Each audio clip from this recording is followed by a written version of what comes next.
তুমনি যেহেতু আমি পুৱাৰ ভাগৰ পৰা পৰিৱেশসমূহ দেখুৱাই আছো এই মুহূৰ্ততো কিছু স্পৰ্শকাতৰ কিছু উত্তেজনাময় পৰিৱেশ পৰিস্থিতিয়ে বিৰাজ কৰি আছে পশ্চিম কাৰ্বি আংলঙত আৰু ইতিমধ্যে যিখন কপিলী দলঙৰ কথা কৈছিলোঁ তাত দুইফালে দুইটা ফৈদ আছে শিক্ষামন্ত্ৰী ডাক্তৰ ৰণোজ পেগু আহিছিল যদিও কিন্তু কোনো ধৰণৰ মীমাংসা বৰ্তমানলৈকে ওলোৱা নাই ৰাইজে কোনো ধৰণৰ কথা মানিব বিচৰা নাই ৰাইজৰ স্পষ্ট কথা যে বিজিআৰ ভূমি আছে তাতে যি উচ্ছেদ অভিযান সেই উচ্ছেদ অভিযান চলাবই লাগিব আৰু তাৰ লগে লগে তেওঁলোকৰ ডিমাণ্ড হ'ল যে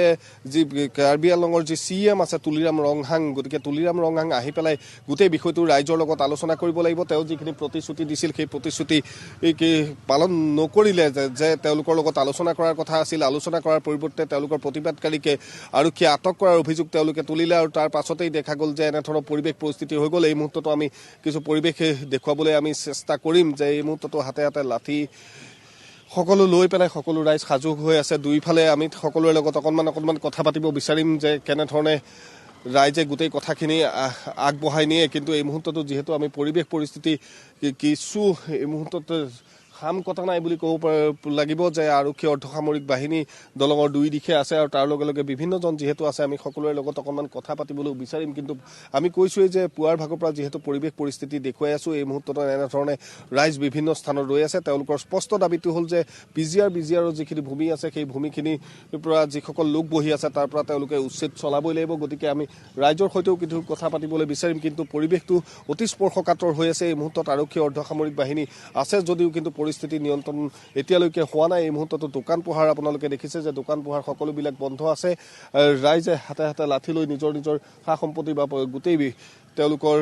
ভূমি আচলতে ৰক্ষা কৰিবলৈ এনেধৰণে তেওঁলোকে ইয়াত আছে আৰু পৰিৱেশটো দেখিছে পৰিৱেশ দেখিয়ে আপোনালোকে বুজি পাইছে যে ইয়াত কেনেধৰণৰ কি হৈ আছে কিন্তু